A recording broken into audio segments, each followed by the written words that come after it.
Throughout the entire universe, several things are universal. The cries of pain are universal, the sight of blood, the shockwave from explosives. All these are commonplace amongst every single sentient and sentient species, and yet there's one thing that scares everyone. Upon any battlefield, it didn't matter what species out there, the first time they heard this sound, they didn't know what it was. They simply thought, hey, I guess the weather's going bad. Because it sounded almost like a thundercloud across the sky. Look out, and you would see there was nothing but clear skies in any direction. There shouldn't be any thunder. Was that a new type of explosive? Is there a new weapon on the battlefield? What could possibly be out there? Well, they found out very quick that the humans had shown up. The humans were fairly new, but had made one hell of an impact around the universe proper.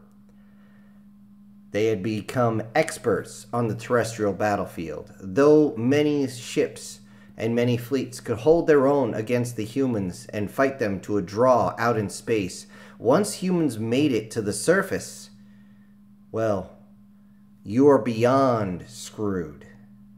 As humans seem to take a delight in not only making you lose your battle, you will lose control of your biological functions from straight fear of what is coming to meet you. And it isn't because when the humans get there, they're usually clad in their head-to-toe armor that is almost impervious. It's not the weapons that they use that are meant to not kill but to break parts off, or to use some sort of flame and burn you out. It isn't the fact that sometimes they use nanite bombs. No. The scariest thing is to hear what they call a dropship. The ship they use to get from the orbiting ships, those that are too large to come into a gravity well, from those ships down to the surface. Now, normally, when any other species brings a dropship, they would send pods in first, and the humans are no different. They will send pods, usually from corvettes that are able to get into the atmosphere and still have enough thrust to get themselves away from the gravity well. However, that pales in comparison to what comes behind them. What comes behind them as it rumbles through the sky is their dropships. These dropships come in many different forms and flavors. Some of them look a lot like any type of inter-atmosphere fighter. At a distance, you would confuse it, actually. But then they get bigger. Oh, do they get bigger. And not only do they get bigger, they get meaner. Many of them will simply have their drives facing down so that you do not want to get anywhere close to them. But they also bring a whole lot of fun to the party. Many times when human dropships are coming down through the atmosphere, many will blitz their assets towards them, firing from the ground or bringing in any type of aerial vehicle. It didn't matter if it was a VTOL, fixed wing, aerospace fighter, it didn't matter. They wanted to try to stop the humans from disembarking on the ground. Well, that is a mistake. Once the dropships start their descent, there is no stopping the devastation. If you are crazy enough to shoot down one of these ships as it headed towards the surface, you would be in for a surprise, because not only are they armed unbelievably well, but they're incredibly armored as well.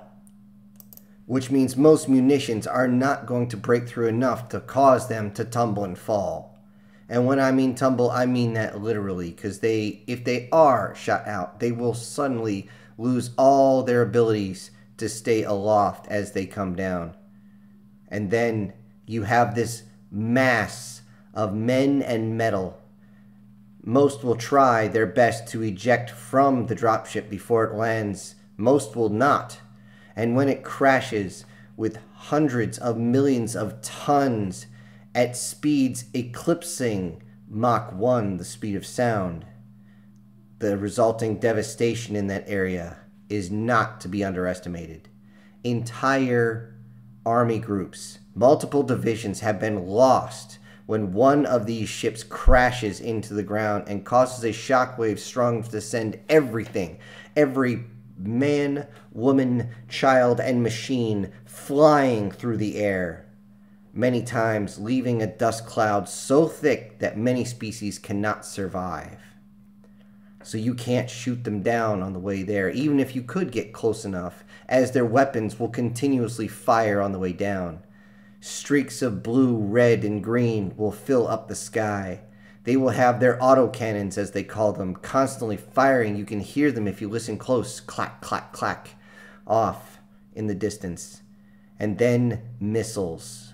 Oh, the missiles. So many missiles. As soon as they're within the atmosphere, they open up the firing blisters and they just let them fly. If they have a lock on you, you are not avoiding human missiles. Your best bet is to fly as fast as you can away and then eject and hope that the missile does not track your ejection pod. Because if it does, well, you won't even feel it. And as they're on their way down, if you dare try to fire at them as they're coming to the bottom, heaven help you if you are beneath them, for they will simply turn their fusion engines towards you and burn you into ash. This is why every single one of the human dropships, even though they have quantum spin or gravimetric engines on the rest of their ships, their dropships insist on fusion engines.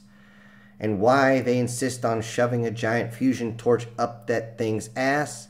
Well, that's the only reason. Not only to get it to the surface as quickly as possible without crashing, but also to clear the landing zone as it's coming down. Any commander who is smart will either call for a surrender or tell their soldiers to abandon their positions and get as far away as possible.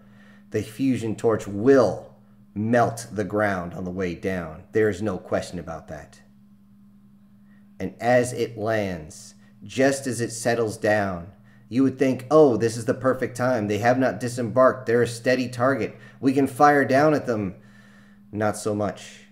That is now a solid base of operations, and all those weapons do not have to worry about 30% cone ratio around the base anymore. They simply have to raise their weapons up, and they have all sorts of anti-missile systems attached as well. Artillery might work, but all you're going to do is piss the ones off that are inside, because as the doors open, the humans rush out.